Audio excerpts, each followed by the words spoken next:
Halo Mams, jadi hari ini aku mau berbagi pengalaman. Ini pengalaman tentang anak aku yang sempat kemarin itu sempat stip demam tinggi sekitar 38,7, umurnya 2 tahun. Nah, jadi kisahnya saat pagi sampai siang itu anaknya sangat aktif dan masih bisa main gitu. Sorenya dia udah mulai hangat. Aku udah coba kasih tempra, jadi sekitar 4 jam, diselingin 4 jam, kasih tempra lagi kalau misalnya masih hangat.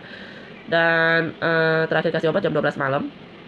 Lalu sekitar jam 3 subuh, udah tidur ya. Sekitar jam 3 subuh dia kebangun, nangis-nangis. Aku cek suhunya panas banget, jadi sempat 38,7 itu jam 3 subuh, itu tinggi banget. Dan sekali dipeluk pun kerasa banget ya panasnya, itu kayak kitanya kayak kena panas dari termos gimana gitu ya Mams. Nah aku kaget banget, jadi aku langsung keluar cari obat tempra, aku kasih ke dia pakai sendok, dimuntahin ya, padahal sebelumnya dia bisa minum, ini dia muntahin. Dan sempat kena kasur, jadi aku bersihin kamar, karena di kamar kan ruangan ber AC ya, aku pakai baju anakku juga yang tebal karena takut dia menggigil. Terus udah gitu karena dia muntah, jadi aku ganti pakaiannya, dilap bersih, kamar juga aku bersihin, jadi aku pindahin dia ke ruangan luar. Ruangan luar itu cuman ada kipas gitu. Nah pas pindahin keluar itu aku coba lagi kasih temperanya lagi ya, tapi kali ini aku kasih pakai pipet yang drop. Jadi pas dikasih pun tetap aja dimuntahin. Terus karena lihat dia udah lemes banget gitu ya, matanya pun ngantuk banget, jadi ya udahlah dibiarin dulu gitu ya, dibiarin dulu, biarin dia istirahat dulu, pikirnya kan begitu. Soalnya dikasih obat berkali-kali pun udah dimuntahin ya Mams. Nah kemudian setelah itu kita biarin dia istirahat dulu. Jadi di luar udah aku siapin tempat untuk tidurnya, karena di kamar aku kan lagi aku bersihin. Terus akhirnya aku sama suami aku temenin dia di luar tidur. Jadi pas sudah tidur itu aku sempat kebangun bentar. Terus aku sempat ngeliat kok mata dia kayak melotot gitu, ngeliatin ke arah aku. Nah kemudian aku lihat di mulutnya itu seperti orang yang ingin muntah, tapi tidak bisa mengeluarkan muntahnya gitu ya. Jadi kayak celutup-celutup ada cairan putih di bibirnya gitu ya. Matanya melotot. Terus aku bingung, aku pikir kenapa. Lalu aku bangunin suami aku panggil suami aku untuk lihat ya, ini anak kenapa ya gitu kan. Terus suami aku langsung celutup, ini dia udah kejang gitu kan, udah gak sadarkan diri. Aku langsung panik, karena aku tipe orangnya panikan langsung. Kita pikir karena posisi dia lagi rebahan, lagi tiduran, itu kalau misalnya yang kita tahu kalau dia mau muntah bisa muntah, kita biarin dia tiduran itu lebih berbahaya Mams. Takutnya muntahannya ketahuan jadi menyumbat saluran nafasnya juga gitu. Jadi otomatis suami aku langsung dudukin, dan suami aku coba congkel bagian mulutnya biar muntahannya itu bisa keluar. Terus kemudian kami berdua coba panggil-panggil anak kami gitu. Ternyata udah gak ada respon, dan kelihatan banget dia udah gak sadarin diri. Badannya udah lunglai banget meskipun matanya terbuka. Terus karena itu kita berusaha banget gitu buat manggil dia, tapi gagal. Dia aja tetap gak respon, udah kayak lunglai gitu ya Mams ya. Lalu udah gitu tiba-tiba giginya itu mulai menggigit. Nah kita takut dia kegigit lidahnya, jadi suami aku sempat kayak tahan giginya pakai tangannya sendiri, jadi tangannya yang kena gigit sama anak aku gitu. Nah akhirnya aku pergi mencari bantuan. Terus akhirnya kita bawa anak kita ini naik mobil pergi ke salah satu rumah sakit terdekat gitu ya, karena posisinya kan dia udah nggak sadarin diri. Udah ngegigit jari suami aku, jadi nggak mungkin cari rumah sakit ya, maksudnya waktu itu lagi jam 4 subuh gitu ya, nggak mungkin cari rumah sakit yang bagus atau gimana, jadi yang penting yang terdekat dari rumah aja gitu. Nah terus udah gitu setelah kita sampai di rumah sakit tersebut, posisi anak aku masih lemas banget, masih nggak sadarin diri. Nah akunya lagi nangis karena panik. Terus dokter jaganya masuklah ke ruang ICU ya rumah sakit tersebut. Dokter jaganya suruh tenang dulu gitu ya. Jadi pertolongan pertama dari dokter jaga tersebut adalah memberikan obat penurun panas lewat anusnya, jadi lewat lubang pantatnya gitu ya Mams. Dicolokin, lalu disuruh tunggu dulu biar panasnya rada turun gitu ya, karena lewat mulut nggak mungkin bisa, soalnya sebelumnya dia sempat muntahin dan kondisi dia lagi gak sadarkan diri gitu ya. Nah kemudian sesudah itu kita tunggu prosesnya cukup lama sih, beberapa jam gitu. Dan kelihatan anak aku udah mulai agak gerakan matanya udah mulai ngelihat orang, udah ada respon gitu. Terus kemudian dia mulai nangis. Nah situ aku udah mulai tenang gitu ya, mulai tenang karena ngelihat dia udah ada respon. Kemudian akhirnya diinfus, tunggu sampai suhunya turun. Ternyata belum turun. Nah yang aku tahu kalau anak udah kena stip itu memang suhunya nggak bisa yang turun cepat. Kalau udah minum obat atau udah diinfus kita udah berharap dia langsung turun gitu, nggak bisa. Nah ternyata kalau misalnya anak udah stip, demamnya itu bisa hampir seharian gitu, meskipun di rumah sakit lagi diinfus bisa seharian. Suhunya masih 38an waktu itu. Udah diinfus, kita ke ruang rawat inapnya. Anak aku posisi diinfus, dan dari pagi sampai malam, sampai keesokan pagi sampai malam itu masih 38an gitu ya. demamnya masih tetap tinggi, nggak turun, padahal di infusnya itu udah ada obat demam, penurun panas segala macam, ada antibiotiknya gitu ya, tetap nggak turun. Ternyata memang seperti itu ya prosesnya. Jadi seandainya anak Mams ada yang kena stip demam tinggi, langsung ke rumah sakit, dan Mams ngerasa, kok rumah sakit ini lama ya ininya ya, sama sehari kok masih 38an, padahal udah kasih infus bla. Itu memang kayak gitu, biasa dia turun keesokan harinya gitu, baru kelihat hasil dari obatnya. Jadi nggak bisa, meskipun dia dari pagi sampai malam di situ belum turun biasanya kalau hari pertama gitu ya, mesti besoknya baru kelihatan gitu. Lalu kemudian ini karena anaknya aktif, dan kebetulan dia kan seumur hidupnya nggak pernah tuh ya namanya diinfus ke anak kecil umur 2 tahun. Jadi pas dipasang infus itu dia teriak-teriak, dan dia tuh selalu pengen dicopot infusnya gitu. Dan dia tuh suka gerak-gerak, jadinya tangan dia itu mudah copot ya untuk saat infusnya ketarik atau apa gitu ya. Kadang jarumnya juga bisa bengkok, karena ini pengalaman pertama. Jadi sempat waktu itu di rumah sakit tersebut, ini hari pertama, hari kedua gitu ya, hari kedua siangnya itu jarumnya sempat agak bengkok. Jadi mau nggak mau susternya lurusin lagi, dan terus sempat anak aku tangannya bengkak, mau nggak mau dicopot gitu ya. Terus dari itu pindah tangan. Kemudian setelah pindah tangan udah oke gitu ya, pemberian obat lewat infus semuanya gitu, karena dia nggak bisa minum obatnya gitu kan, nggak mau anaknya minum berat mulut tuh nggak mau. Terus dari itu akhirnya karena tangan sebelah sini udah dipindah, oke. Tahu-taunya ada masalah lagi ya di infusnya itu, jadi kayaknya agak longgar atau apa waktu itu. Jadi kayak susternya kasih obat, dia teriak-teriak kesakitan. Nah ternyata aku lihat, aku cek cairannya agak tumpah keluar. Jadi kayaknya infusnya mau harus dicabut lagi, ganti lagi ke posisi tangan sebelumnya yang bengkak. Sebelumnya kan udah kempes gitu ya. Terus dari itu bengkak karena cairannya itu ya, jadi nggak ngalir ke dalam, jadi agak bengkak di situ. Dan itu ditunggu beberapa lama dia bisa kempes. Kemudian susternya juga sambil bilang suruh kompres bagian bengkaknya. Udah kempes, kemudian karena yang sebelah sini ada masalah, mau nggak mau ubah lagi ke tangan yang sebelah sana. Nah ini karena pengalaman pertama aku kurang ngerti ya, karena memang anak aku karena nggak bisa minum obat, jadinya dia harus diinfus selang infusnya itu. Jadi kita usahakan gimana pun alat infusnya mesti bisa terpasang gitu ya, karena buat masukin obat-obatannya. Terus di situ pas mau pasang infusnya itu ke tangan satunya lagi, jadi susternya kan nyari titiknya. Kemudian udah cari titiknya, sama susternya ditusuk ya Mams, ditusuk di satu titik itu, ternyata nggak bisa masuk cairannya. Nah ini yang salah nih Mams. Jadi menurut aturan yang benar harusnya sekali ditusuk itu, kalau nggak ketemu dikeluarin dulu ya, keluarin dulu, cari titik yang lain gitu. Tetapi ya ini suster yang ini tuh dia sangat yakin bahwa itu adalah titik jalurnya. Jadi dia tusuk di situ, anak udah teriak nih, udah teriak nangis, terus dia tarik keluar sedikit gitu kan, di titik yang sama dia nggak tarik sampai lepas, jadi dia benar-benar ditarik sedikit gitu ya. Jadi Mams bisa bayangin itu anak kan tangannya kecil ya, terus kulitnya tipis karena dia kan agak kurus. Jadi udah dia suntik, itu kan jarumnya panjang, dia tarik nggak sampai lepas gitu ya, dia colok lagi di titik yang sama ke sebelah kanan dan ke sebelah kiri.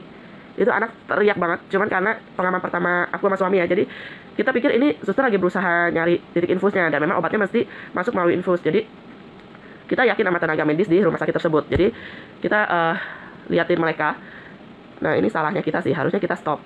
Cuman karena kita lihat susternya benar-benar berusaha banget nyari titiknya, dia yakin titiknya, dia masih colok di satu, terus dia tarik nggak sampai full. Harusnya yang benar itu dia tarik copot, cari titik yang lain. Ini enggak, di titik yang sama dia colok ke kanan ke kiri, dan ternyata nggak nemu juga. Terus akhirnya dia bilang kalau ini kayaknya agak samar-samar, cuman dia yakin yang tadi titiknya, cuman nggak ketemu. Ternyata udah dia colok kanan kiri di titiknya sama. Nah itu anak aku benar-benar teriak sampai sekeras-kerasnya. Dan Mams pasti ngerti ya, maksudnya perasaan seorang ibu tuh gimana sih, sakit banget kan pastinya. Cuman ya gimana ya, dia kan gimana pun mesti diinfus karena dia posisinya lagi sakit gitu kan, dia butuh obat-obatannya lewat infus biar lebih cepat recover gitu kan. Kemudian sama suster ini ditariklah itu jarum, jadi udah ya satu titik ini, karena dia bilang ini samar-samar bu pak kata dia. Terus kemudian dia cari lagi titik lain. Nah sekali cari titik lain dia yakin banget sama ini titik, dan jadi di situ ada suster lain juga temannya dia yang bilang oh iya ini nih ini, jadi kelihatan meyakinkan gitu kan. Ditusuklah ke titik lain itu, sekali ditusuk ternyata sama, nggak ditemukan. Dan lebih parahnya dia tetap ngakuin kesalahan yang pertama itu. Dia kayak dia tarik sedikit, dia colok ke kanan lagi, colok ke kiri lagi. Dan itu anak teriak banget karena kesakitan banget loh. Itu kita bisa bayangin ya, jarumnya panjang, colok kanan, colok kiri gitu di satu titik yang sama itu. Aduh, terus kita udah lihat, udah lemes dong, posisi aku sama suami lemes banget ngelihatnya. Jadi kita kayak mikir nih suster bener atau enggak sih ya. Soalnya kalau yang suster di ruang ICU itu kan sekali ditusuk itu langsung dapat jalurnya. Nah ini kok yang di suster rawat inap tuh kayak gini ya, kelihatannya profesional, dan bahkan temannya juga memberi masukkan bahwa yakin itu titiknya, dan ternyata tetap aja nggak dapet. Dan itu yang aku sesalin tuh harusnya saat itu bisa saya hentikan ya. Cuman karena posisinya karena ini pertama kali, dan saya dan suami kan sangat berharap bisa ditemukan titik infusnya itu loh, biar obatnya bisa masuk ke dalam tubuhnya gitu kan. Jadi ya udahlah ya, kita karena pengalaman pertama kita biarin dulu gitu kan. Nah, sembari tunggu anak tenang, susternya kemudian susternya sama temannya itu bilang, oke bu, nggak ditemuin nih yang di tangannya gitu kan. Terus dari itu rasanya pengen marah tapi nggak bisa, pengen marah tapi lihat susternya berusaha banget gitu kan. Tapi pengen diterusin, lemas juga kitanya gitu, ngeliat anaknya kesakitan banget. Terus susternya bilang, ya udah lewat kaki bu gitu, tusuk lewat kaki. Nah ini ya Mams, kalau bisa anak umur 2 tahun itu kan tenaga udah kuat, kalau misalnya disaranin lewat kaki, kalau bisa jangan gitu ya. Soalnya ini belajar dari pengalaman aku. Jadi karena suster bilang ya udah yang tangan nggak bisa, cobain yang kaki. Saat disuntik infus bagian kaki, itu anaknya bener teriak, langsung kena tendang, langsung copot gitu jarumnya. Aduh, susternya langsung menyerah, dan aku benar-benar udah yang kayak, ya ampun, kok gini banget gitu kan. Kasihan banget, anaknya sangat menderita gitu loh. Jadi menjadi pertanyaan buat aku tentang keprofesionalitasnya si para suster itu gitu. Terus dia nyerah, dia bilang, bu, ini nggak bisa bu kalau lewat kaki, kata dia gitu. Dalam hati, intinya gini Mams, kalau anak umur 2 tahun kalau bisa infus lewat tangan, kalau kaki jangan, karena anaknya udah kuat, udah pasti nendang, udah pasti lebih mudah copot juga, lebih rawan juga kalau lewat kaki gitu ya. Cuma karena kemarin pengalaman pertama aku, jadi karena tangan dia udah gagal semua, dia pun menyarankan untuk lewat kaki, dan ternyata dia sendiri menyerah gitu ya, suster-suster tuh. Akhirnya ya udah, aku sama suami keluar bawa anak kami kembali ke ruangan. Aku sama suami diskusi, ini kayaknya udah nggak benar nih gitu kan, main tusuk sana sini semuanya gagal gitu. Terus susternya datang ke ruangan kami lalu bilang, Pak Bu, ini kan nggak ditemuin titik infusnya gitu kan. Jadi dari rumah sakit ini mau minta persetujuan nih dari Bapak Ibu gitu. Mau dilanjutin cari titik infusnya, tapi panggil suster yang dari ruang ICU yang bawah gitu kan, yang sebelumnya awal kita datang di unit gawat daruratnya itu loh. Kalau itu lebih kelihatan profesional sih nusuknya dibanding suster yang rawat inap. Maksudnya mau manggil itu atau di stop dulu gitu. Akhirnya aku sama suami memutuskan di stop dulu, karena kasihan anaknya ditusuk sana sini tadi sama suster rawat inapnya gagal. Dan kalau mesti manggil suster ICU, yang kita pertanyakan adalah kenapa nggak dari awal gitu pakai suster ICU kalau memang kalian nggak bisa gitu kan. Ya udah, akhirnya kita stop, kita nggak mau lanjutin cari titik infus. Dan kita lihat memang anak kita itu udah membaik, karena memang full hari pertama itu dia infus full, hari kedua cuma setengah hari ya kan. Terus itu setengah hari copot, itu nggak bisa kepasang lagi. Lalu kita cek sampai besok di hari ketiga pagi udah nggak apa-apa sih anaknya. Ya udah, full hari ketiga dia nggak masalah meskipun nggak diinfus. Jadi ya udah, kita putuskan untuk pulang dari rumah sakit tersebut gitu ya. Nah, jadi itu pengalaman pertama aku, dan juga aku mau berbagi ke Mams. Intinya kalau seandainya anak diinfus, lebih baik di tangan, jangan pilih yang kaki. Kecuali bayi ya, kalau bayi mungkin belum ada perlawanan. Kalau anak yang sudah umur 2 tahun bisa nendang, itu pasti copot kalau kaki, dan lebih rawan. Dan untuk yang daerah tangan, ingat Mams, kalau misalnya susternya udah cari satu titik infus, ditusuk, nggak ditemukan gitu ya, jadi lebih baik Mams bilang ke susternya stop dulu. Jadi bawa anak tenang dulu, jalan sana jalan sini dulu gitulah ibaratnya, sampai anak tenang, baru dibawa lagi ke susternya untuk dicari titik infus gitu ya. Jangan terus-terusan di ruangan itu, biarin susternya tusuk sana sini dan nggak dapet gitu. Kalau perlu minta suster yang lebih profesional gitu, misalnya dari ruang ICU. Oke Mams, jadi sekarang aku mau ngasih tahu kalian apa aja yang harus dilakukan saat anak demam. Nah, biasanya ada sebagian besar orang, termasuk saya, biasanya kalau misalnya lagi demam itu kan menggigil. Jadi biasanya kalau anak demam, dipakein pakaian yang tebal, lengan panjang, celana panjang, selimut yang tebal. Ternyata itu semua adalah salah. Menurut dokter, pakaian yang lengan panjang kayak gini saat anak demam tidak diperlukan ya, gitu. Nah, justru yang diperlukan adalah pakaian yang lengan pendek atau yang semacam ini, kayak kaos oblong gini loh, gitu. Seandainya kayak kemarin tuh pas anak aku kena stip demam tinggi 38,7 itu aku pakai lengan panjang kayak gini. Seandainya udah terlanjur, itu saat dia stip kalau bisa kancingnya dicopot, terus dilonggarin dulu ya Mams ya, gitu. Nah terus udah gitu untuk anak demam, itu kalau udah demam tinggi 38,7, kalau bisa di bagian lipatan tubuhnya itu Mams kompres dengan air yang udah dicelupin dengan air hangat, dikompres di bagian lipatan tubuh seperti bagian ketiak, di lipatan antara kaki sama paha kayak gitu-gitu. di bagian selangkangan, pokoknya bagian lipatan, bagian sini mami kompres pakai kain yang sudah dicelupin dengan air hangat ya, gitu. Terus sudah gitu, kalau misalnya posisinya seperti anak saya kemarin, itu the sleep, posisi rebahan tiduran. Nah, terus kayak gini ya misalnya, ini anggap aja di kepalanya. Oke, dia lagi rebahan tiduran kayak gini, dan dia posisinya kayak mau muntah-muntah gitu ya, Mam. Cuman udah kejang, jadi udah gak sadari diri. Itu lebih baik, Mam, di badannya dikesampingin gitu ya. Jadi begini, jadi dari lurus begini, disampingin gini. Jadi ibarat kalau tidur kan begini, Mam sampingin kayak gini, ya badannya kan lurus ke sana ya. Jadi ibarat tidur kan begini, terus Mam balikin ke samping kayak gini. Oke, nah ini biar bagian buntahnya tuh gak dia telan sendiri, tapi bisa keluar lewat samping gitu ya. Jadi gak dia telan sendiri lagi, gitu. Jadi biar lebih aman untuk saluran pernafasannya, gitu. Soalnya kalau dia telan sendiri itu lebih berbahaya ya, Mams, untuk keselamatannya. Nah, aku mau ngasih tahu kalian tentang obat-obatannya ya. Kalau anak demam, yang harus disiapin ada tempra paracetamol. Ini ada usianya ya, gitu. Ini tempra paracetamol untuk diminum. Nah, yang paling penting nih, kalau anak udah demam tinggi, yang harus Mam siapin ada penurun panas, obat penurun panas yang lewat anus. Takutnya kayak kasus anakku kemarin, itu dia setiap dikasih minum tempranya, itu dia kan udah muntah, jadi nggak bisa masuk obatnya. Jadi otomatis mesti siapin obat yang penurun panas lewat anus. Nah, itu kayak gini. Ini ya, nanti di akhir video aku kasih lihat biar lebih jelas. Ini tuh namanya Propiretic 160, paracetamol 160 mg.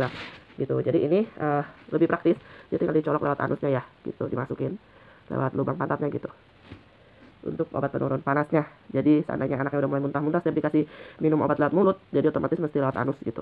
Yang penting demamnya turun dulu.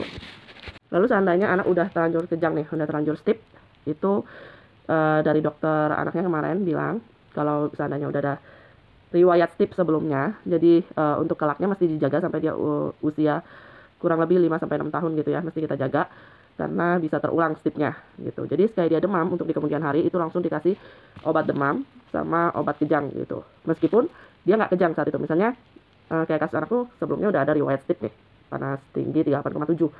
Nah, jadi di kemudian hari kalau seandainya dia ada demam lagi, otomatis aku langsung kasih obat demam sama obat kejang meskipun dia belum kejang gitu ya. Itu buat jaga-jaga gitu. Itu menurut dokternya karena dia ada riwayat stip sebelumnya, jadi langsung sama obat kejangnya dikasih. Nah, obat kejang yang bisa dikasih itu nih ya, namanya Tesolid diazepam. Nah, ini kayak gini. Ini yang lewat mulut ya, gitu.